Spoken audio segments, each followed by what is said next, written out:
COVID-19 ini harus segera di-contain karena dengan selesainya virus itu ya otomatis aktivitas ekonomi akan kembali berlanjut.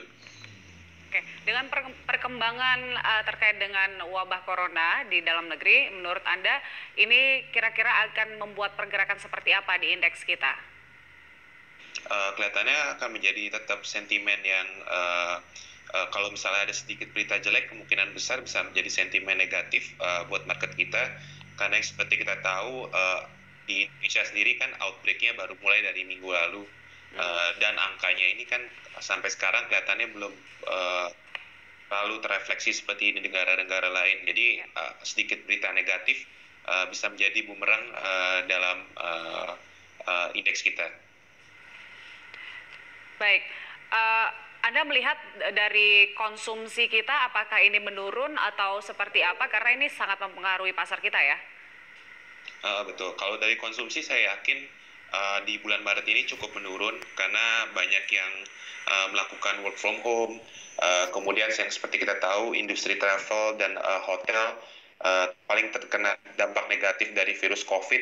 Jadinya ini bisa menjadi satu ancaman bagi para pekerjanya juga ya, bahwa banyak yang saya banyak dengar juga sudah banyak yang unpaid leave.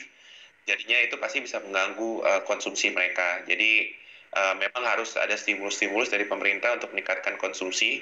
Tapi sekali lagi yang paling penting bagaimana dari pemerintah sendiri untuk bisa mengkonten virus ini agar tidak menyebar. Jadi saya rasa itu obat utamanya sih dibandingin dengan berbagai stimulus ekonomi. Tapi kalau masih banyak ketakutan di masyarakat untuk keluar, ya otomatis kegiatan ekonomi ya tidak akan berjalan seperti normal. Akan terganggu seperti itu ya. Nah, rencana recovery bond untuk para pengusaha, menurut Anda bagaimana kebijakan ini? Kebijakan buat pengusaha, maksudnya bisa diulang pertanyaannya? Oke, pemerintah rencananya akan mengeluarkan recovery bond bagi para pengusaha untuk bisa menunjang pergerakan perdagangan kita. Sebenarnya ya itu mungkin seperti yang dilakukan pemerintah Amerika Serikat ya, banyak melakukan pembelian bond gitu. Jadi untuk meningkatkan, sebenarnya itu lebih untuk meningkatkan kurs kita sih. Tapi balik lagi ke kurs kita ini kan tergantung dengan USD ya.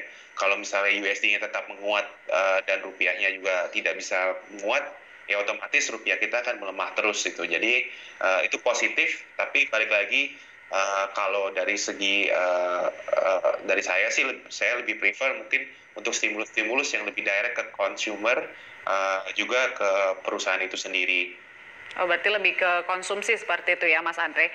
Jadi menurut Anda saat ini apakah memang masih ada sektor-sektor yang menarik untuk bisa dicermati oleh para investor?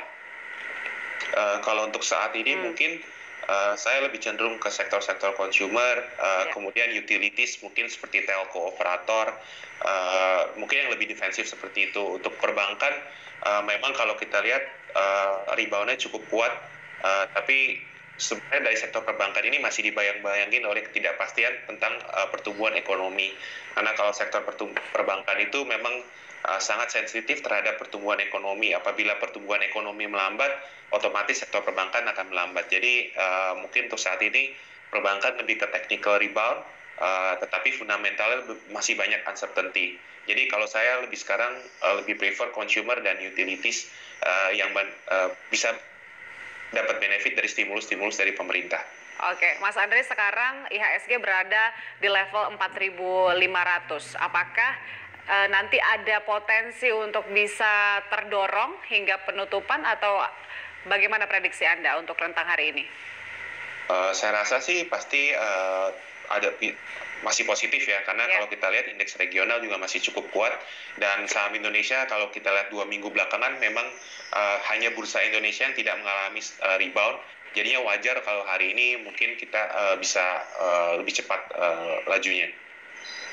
Baik, Mas Andre, terima kasih telah bergabung bersama kami pada pagi hari ini di Opening Bell.